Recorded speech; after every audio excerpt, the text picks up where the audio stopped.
film, I'm going to find out how children are being brought to the UK to work in cannabis farms and how women are being trafficked here to work as sex slaves. I want to come face to face with the traffickers and their victims and find out what's being done to stop this illegal trade that causes so much misery and pain around the world.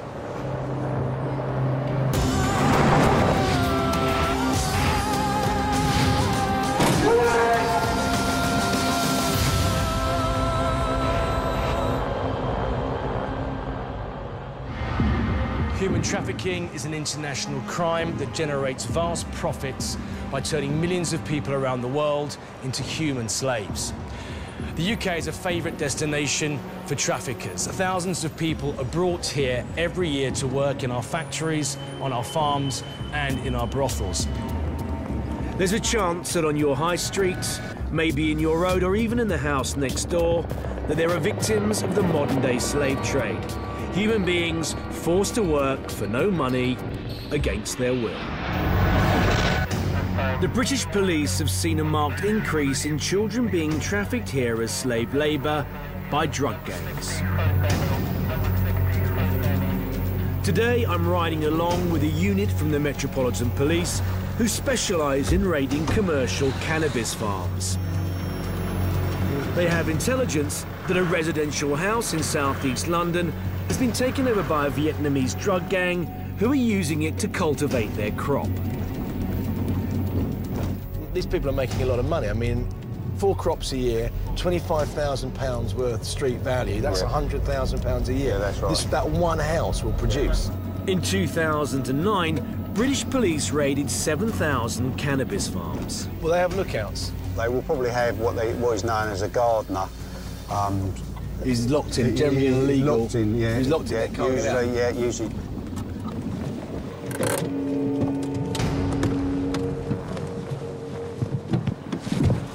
So that's that. Is that one there, yeah? It's that one there with the big white dish on it, yeah.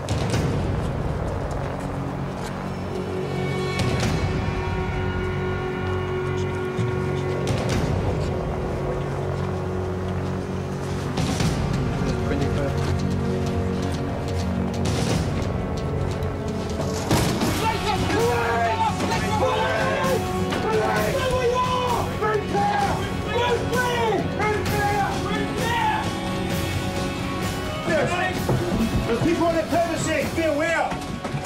Police! Okay, one person in the premises is getting handcuffed. Bring him out. He's cuffed. He's cuffed. We've got a door to left-hand side that's closed. Let's bring him out. The boys' job was to water the plants and turn the lights on and off every 6 hours. Look at this. It's 120, around 120 plants in there.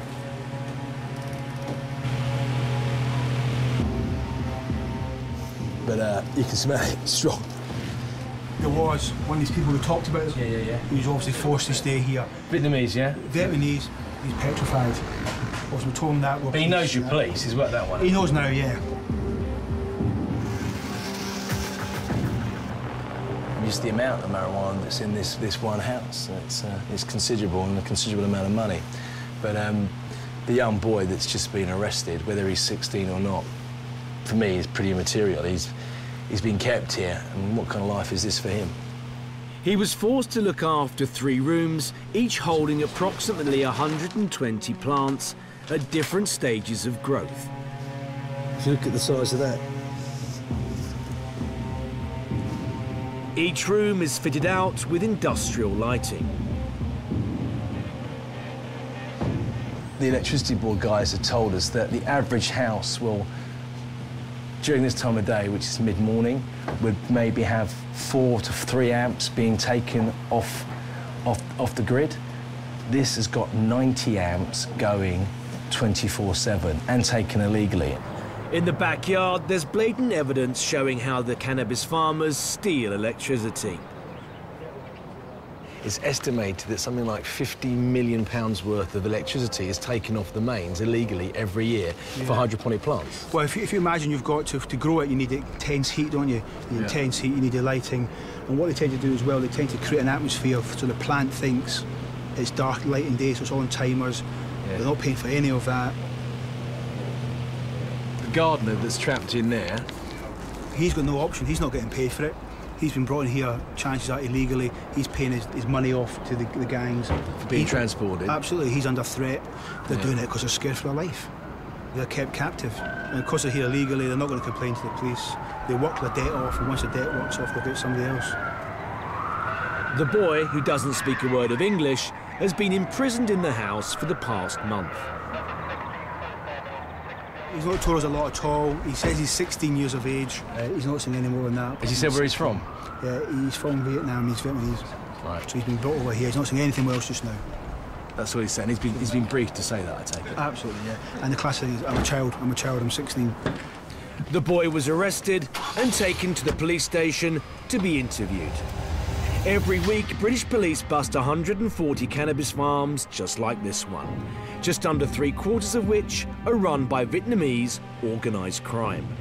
Consequently, much of the cannabis smoked here in the UK is cultivated by child slaves brought here under false pretences and forced to work against their will. Trafficked people come from 135 different countries, in most cases from the poorest nations on earth. Desperate to find a better future, they're trafficked to the West and forced into a life of slavery. The United Nations believes that at any one time, there are 2.5 million illegally trafficked people on the planet. Children trafficked for the drugs trade are the tip of the iceberg. 75% of all trafficked people are women, and 90% of them are forced into the sex trade, either trafficked by pimps or sold to work in the sex industry. I'm off to meet a young lady who was trafficked to the UK as a sex slave. She's asked us to keep her identity hidden because she's scared of retribution from her traffickers. Alice was forced into prostitution at the age of 9 in Mombasa, Kenya. When she was 15, she was introduced to a British man who promised her a better life in the UK. So what did this man look like, this man that came to bring you to the UK? Just like an average white man, sorry. He's a white man, yeah. Do you have any idea how old he was? Probably between 35 and 40. 35 and 40, white. Do you know where he was from? Was he from the UK? Yeah. What airport did you fly into? We went to Liverpool. The trafficker who promised Alice a new life soon revealed his true intentions, to exploit her as a sex slave. He started telling that he needs to make money for me to study because we have to pay for education. And the only way that I would actually get this money to help me would be to sleep with men. And since I've been doing it anyway, it's not really like it's a big deal. Yeah, so he started bringing men as well to the house. He started bringing men to the house in Liverpool, yeah. How long did that go on for? I think about 6 weeks to about 2 months. And how many people would come to the house in a day or a night? Can you remember? 3 or 4 people in a day. Yeah. And would he bring them in or would they just arrive? He would come with them, then they like get drunk. They'd get drunk. And then what, you'd be waiting in the bedroom? Yeah, they would give me the drink too. Oh, they'd get you drunk as well? Yeah. Would you say he was controlling you? Yeah. Were you scared of him? Yeah. Did he ever hit you? No. Would you say he used his mind or the fear? Did he use fear to control you? Yeah. Alice, like most trafficked women, wasn't physically imprisoned. She was trapped by fear. Fear of the trafficker and the fear of the unknown. She was a girl living in a foreign city with no friends or family to help her. After 2 months, Alice found the courage to escape and jumped on a train to London. She now lives in the UK with her foster family. When you think back to what happened to you in your very, very young life, and all those men that have had sex with you, and the people that unfortunately used you, used your body and sold it, do you think about it? Does it depress you? Does it give you nightmares? Yeah, sometimes I have like 4 showers a day, just so I feel clean. Alice's story is becoming increasingly common. It's estimated that 70% of women working in the British sex industry come from outside the UK, many of whom have been trafficked here. In London alone, there are over 5,000 female foreign sex workers, and a staggering 65% of those have been trafficked as sex slaves. We've come to Charing Cross Police Station in London to meet up with Detective Chief Superintendent Richard Martin, who heads up a special unit known as SCD9. They've been tasked with catching the traffickers and bringing them to justice.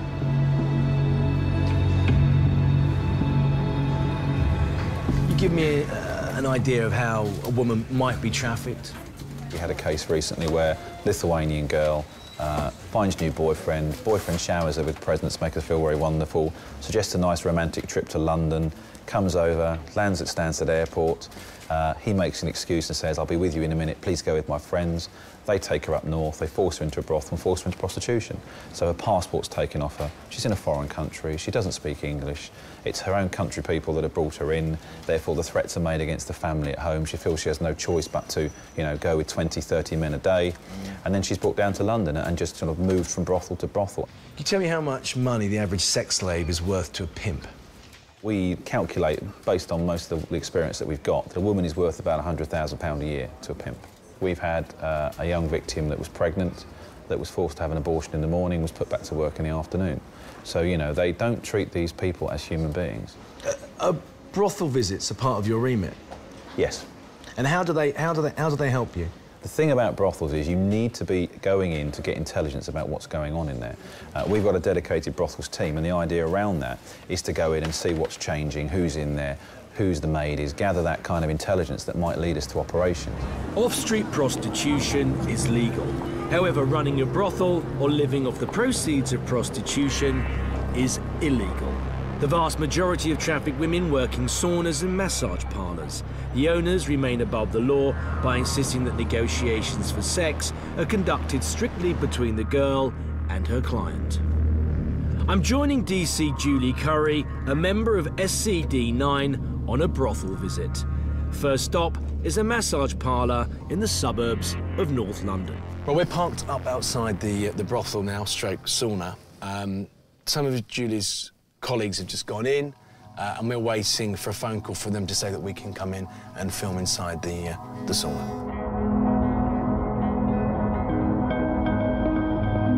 These are the rooms.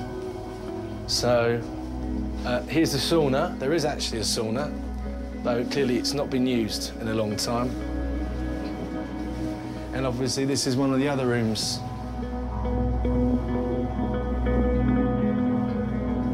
Your bench, your towels. Obviously part of the trade there. But very, very cramped conditions, I would suggest. 10% of British men admit to paying prostitutes for sex in brothels like this. These men are fueling the demand for sex slaves by paying often unknowingly for sex with trafficked women. The maid who runs the sauna is keen to tell me about the pimps who buy and sell these women. The worst pimps I've ever known are Albanians. Albanians, yeah? Romanians. And why are they so bad? Well, because they buy the girls. They hit them, they get them on drugs, they sell them. They sell them? If they don't earn enough money, they sell them on to somebody else. So how much do the girls go for? Anything between £300 to £5,000. I have known a girl to be swapped hands for the price of a car.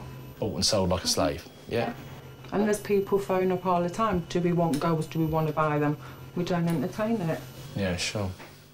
With no trafficked girls at the first brothel, next stop on the police's search is an upmarket sauna in central London.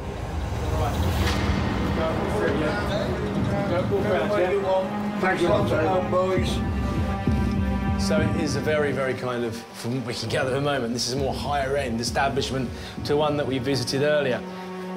This is the top end. Jacuzzi. Toilet and the round bed. It's all been cleaned and suitable towels, tissue paper. Obviously, this place isn't that busy now, but I imagine a number of hours it will be very, very busy indeed. While I'm looking around the brothel, Julie is interviewing one of the working girls to discover if she has been trafficked. So, and you work 4 days a week, 7 p.m. to 5 a.m. Yeah? Yeah. Okay. And always here, nowhere else? No, only here. Okay. Do you have your passport at all? But I have passport, I have ID, I have... Right, is it all at your home? And you've got access to that yourself, have you? Yeah. Nobody's keeping it? No, okay. Me. I swear I'm fine. Okay, all right. As long as you're sure, and what we'll do is, before we leave, we'll leave you with some cards with their telephone numbers are. Okay. And then if you find of anybody, like you say, there are people, if ever, you can give them those numbers and they can call us and we can try and help them. Yeah. All right. Julie seems concerned about the girl's welfare. I don't know. I think she's one that could potentially get back to us in the future. I mean, she insists that she's not trafficked, but you can only ask someone so many times. And in the past, I've spoken to girls like that, and then, as I say, 2 or 3 days later, they may give us a call and ask for our help. So if she does want it, then hopefully that's what she'll do. Julie and her team have gathered as much intelligence as they can and have offered support to all the girls. The point of brothel visits is to build a relationship between the girls and the police to allow women to come forward if they need to. In autumn 2009, a young Lithuanian woman walked into a London police station and revealed that she had been trafficked, raped, and forced to work as a prostitute by a Lithuanian gang based in Great Yarmouth. This witness's testimony led to the formation of Operation Feed. I'm joining Detective Inspector Ricky Botwright and 40 police officers for the culmination of this operation.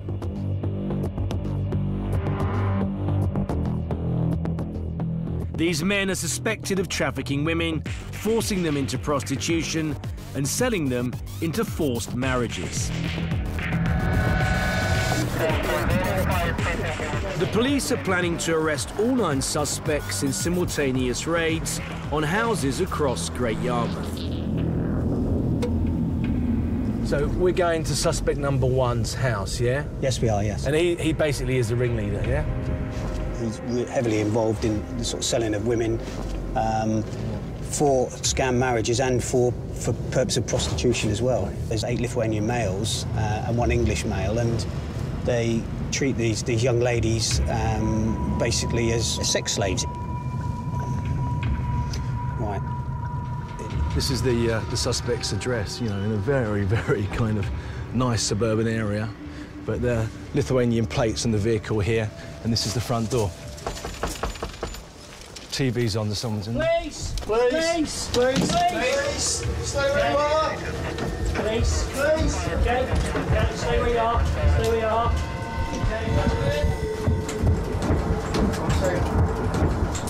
Okay. You're under arrest, suspicion of rape, and also under suspicion of people trafficking. You don't have to say anything, but it may harm your defence if you're not mentioned. When questioned, something which you lay rely on in court, anything you do say may be given evidence. All right. All right? And that is the main suspect. 6 self-airs, probably don't Sit down, mate. The main suspect in the entire investigation, so it's a success so far. There is a young lady downstairs that we're going to try and talk to now.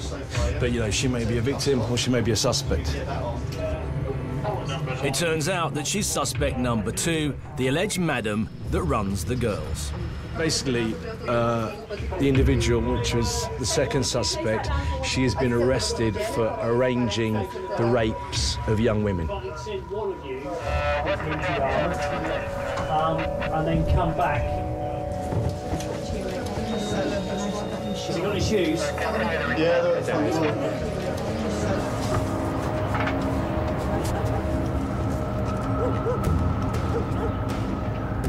obviously successful. So far, very pleased, very pleased. Yeah. He's the main man. He's the one I wanted in custody, more so than any of the others. The thing for me, though, is, Ricky, is that this is a nice house. You know. The two individuals that live here have arranged the rapes of many, many women, and one of them, individuals, been very, very violent to women. That's what we suspect, and that's obviously what we're seeking to prove now over the course of the next few days. By the time we return to the police station, one of the other police teams is bringing in another of the suspected traffickers to be processed.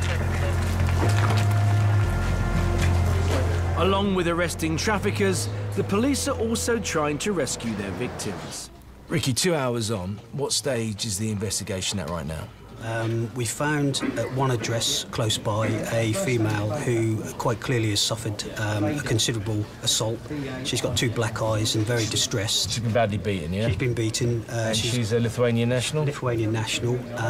Initially reluctant to speak to us upon entry. But I've got 2 officers specially trained with her now. Is she a young girl? She's a young girl, aged about 20 years. So she's classic trafficking kind of... A classic victim, and clearly she's very scared. The 3 suspects are being processed.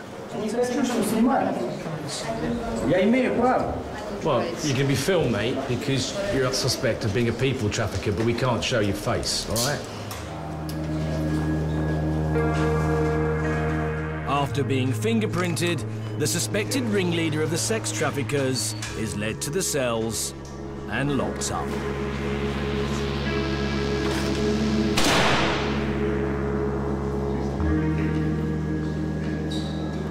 So, it's coming to the end of the first day of Operation Feed. Presently, there are 3 people in custody, 3 of them charged with sex trafficking, 1 with rape. The guys are pretty confident they're going to get all the other suspects by the end of today or by the end of tomorrow.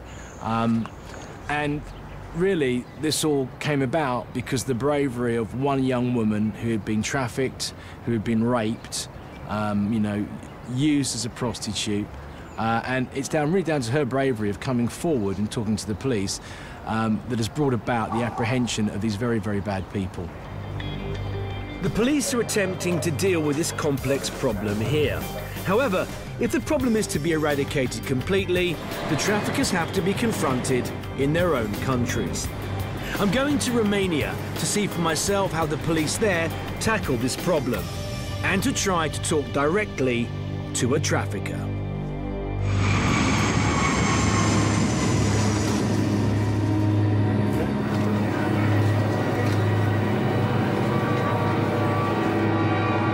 Over the last 20 years, hundreds of thousands of young women have turned up at airports like this one in Romania, believing they were flying off to a new job and a new life in the West. Most of them had no idea they were being trafficked into a world of slavery, and many had been duped by people they either trusted or even loved. We've come to Bucharest to see how the police are targeting the traffickers, how they're rescuing the girls, and I'm hoping that I'll be able to confront some of the traffickers behind the 21st century slave trade. In 1989, the communist dictatorship that had dominated Romania for 45 years was overthrown. With the economy in tatters and only a skeletal police force, organised crime flourished, and the one crime they excelled in was human trafficking.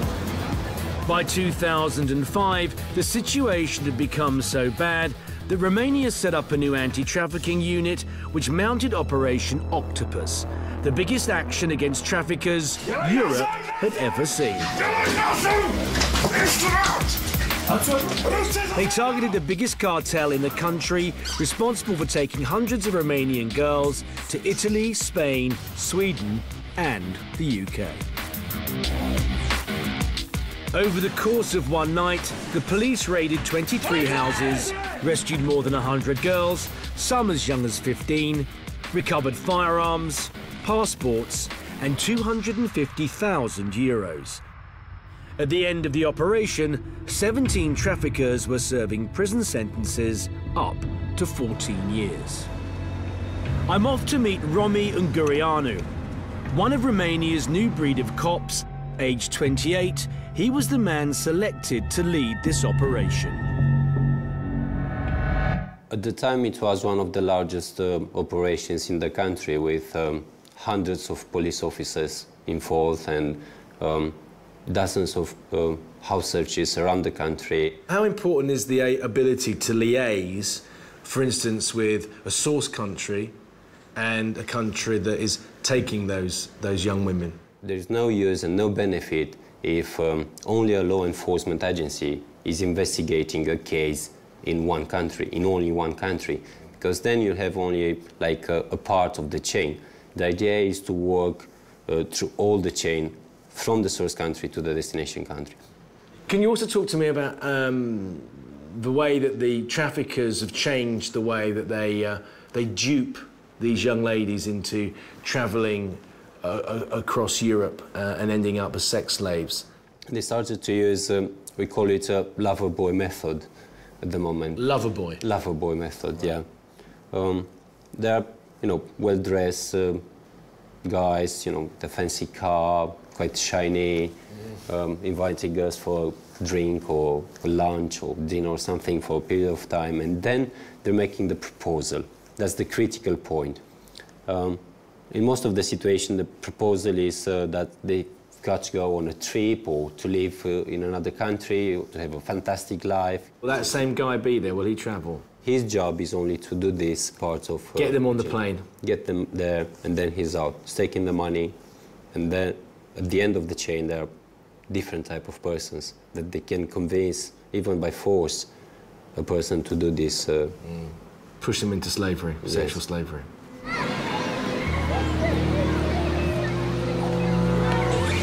To help stop the tide of young women being trafficked out of Romania, Romy and his team of volunteers give up their weekends to go to the traffickers' hunting grounds, the beach resorts of the Black Sea, to educate young people and their parents about the dangers they face.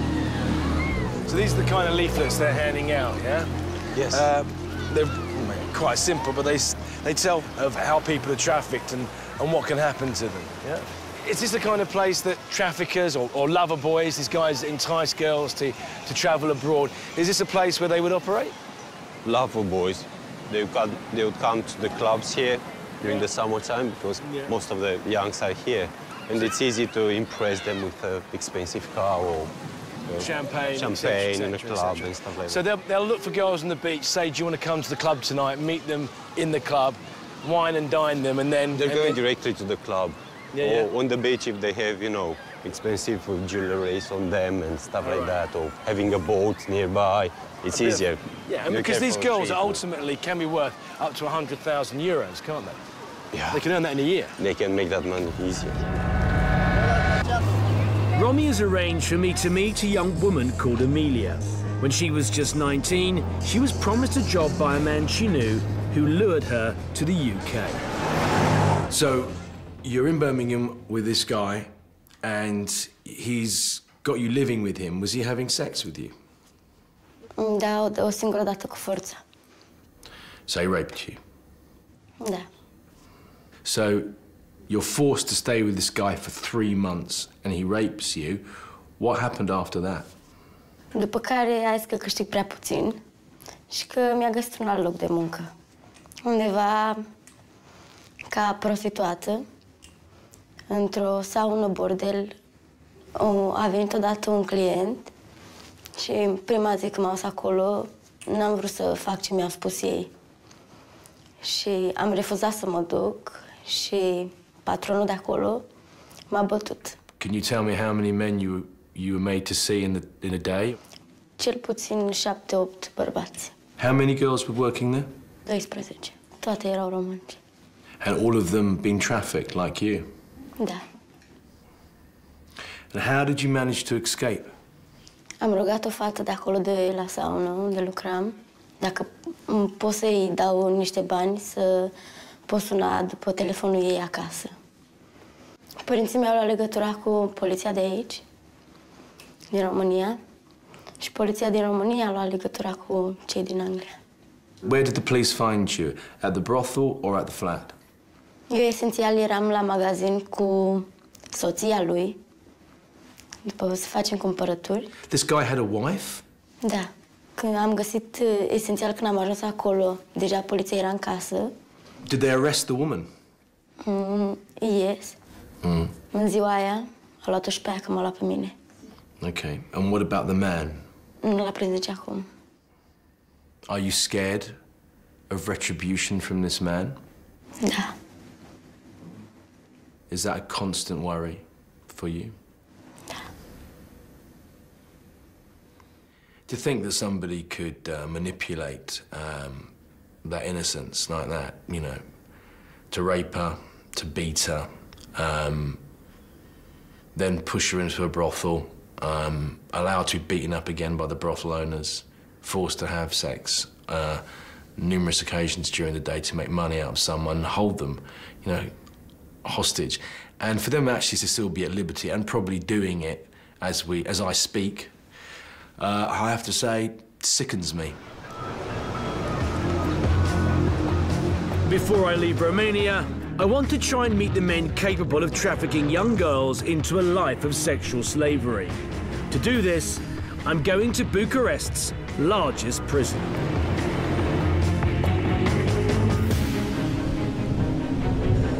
We have managed to gain access to a man responsible for trafficking young women. To meet him, I have come to Rahova prison in Bucharest.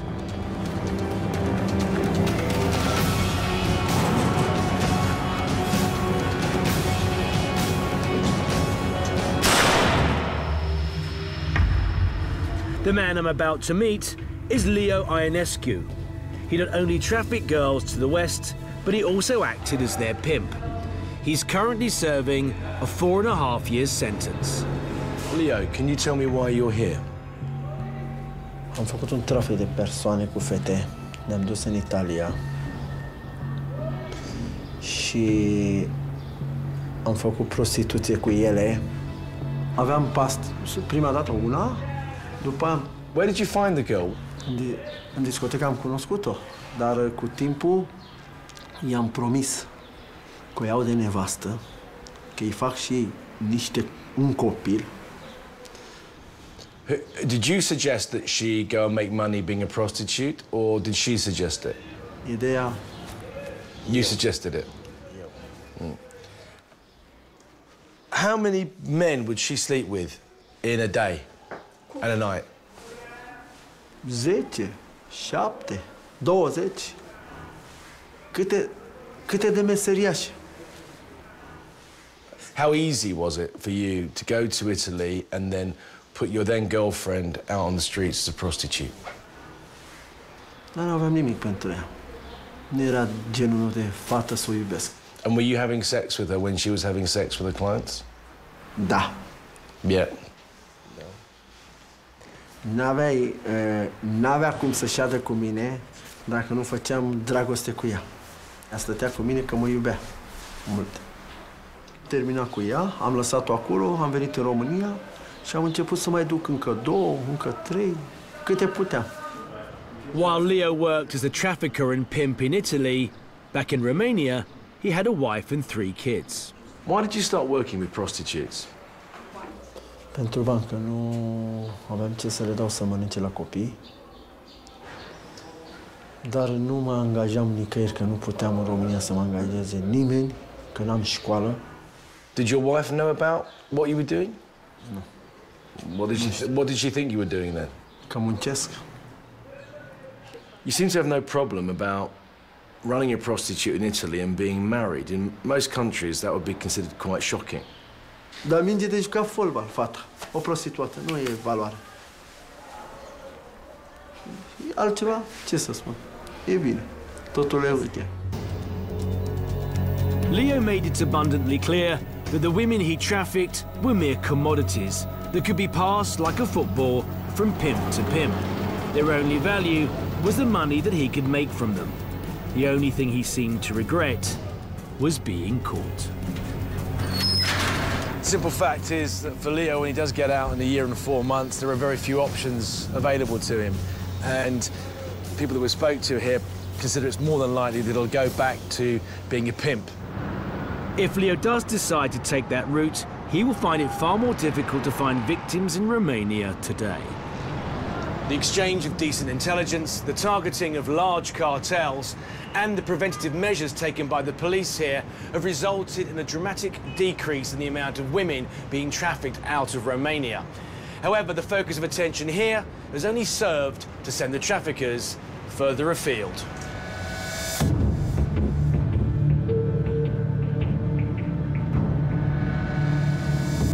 There has been a marked increase in the trafficking of women to the UK from China, Thailand and Nigeria. I've heard that the traffickers use the fear of local culture and custom to enslave women.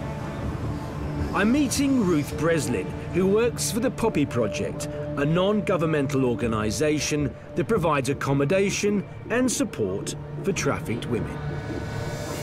In terms of the girls that you're talking to, is there a kind of a racial segregation? Are there certain communities that keep girls from their country in certain brothels that obviously would be far harder for you to gain access to and for the authorities to gain access to?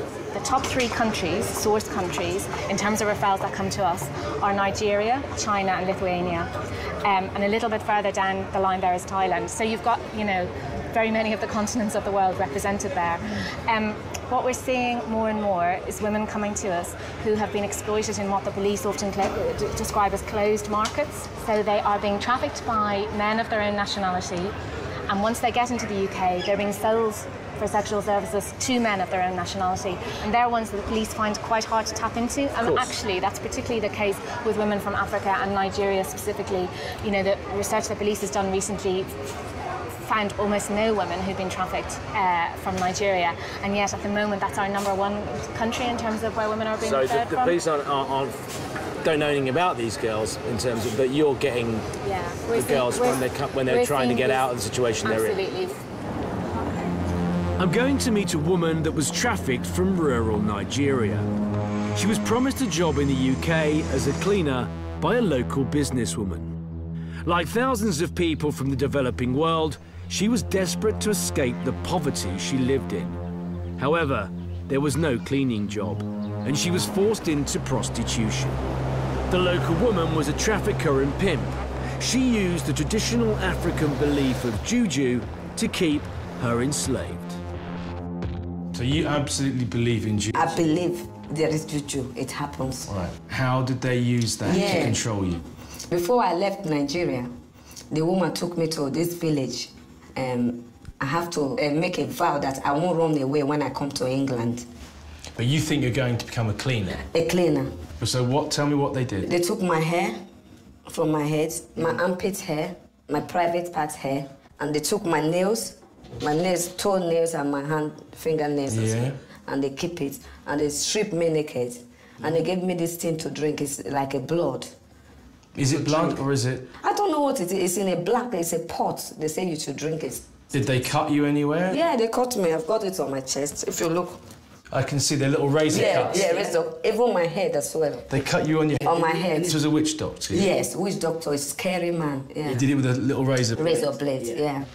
And what else did he say I'll do to you? He just tell me that if I say anything about what happened here to anybody, that I'm going to die.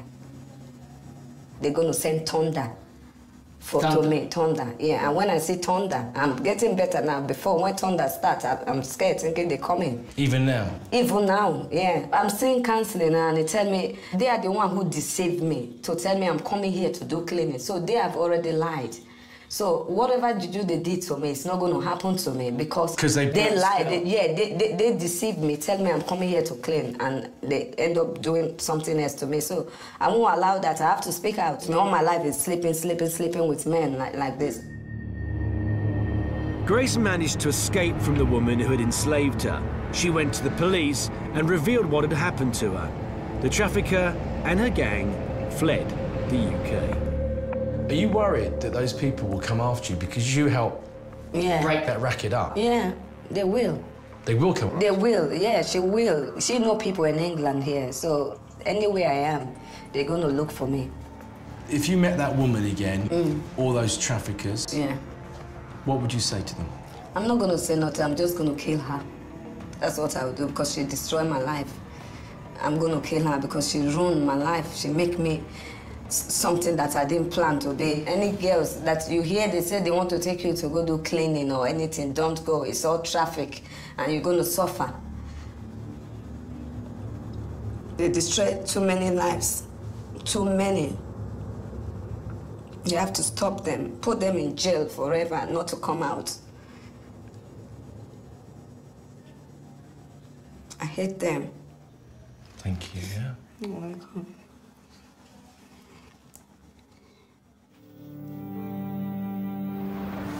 Over the past 7 years, I have travelled around the world reporting on man's inhumanity and cruelty. In this film, I have discovered that human beings are being trafficked, raped, and beaten in my own country.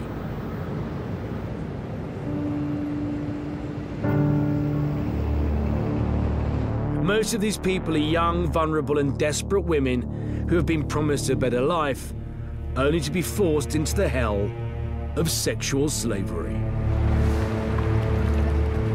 In 1833, the Houses of Parliament abolished slavery in Britain. The United Kingdom then put pressure on other slave-owning nations to follow suit. However, 200 years after abolition and a fight that many gave their lives for, modern-day slavery is a $32 billion a year global business. The saddest thing for me is there are more slaves in the world today than there were at the height of the slave trade.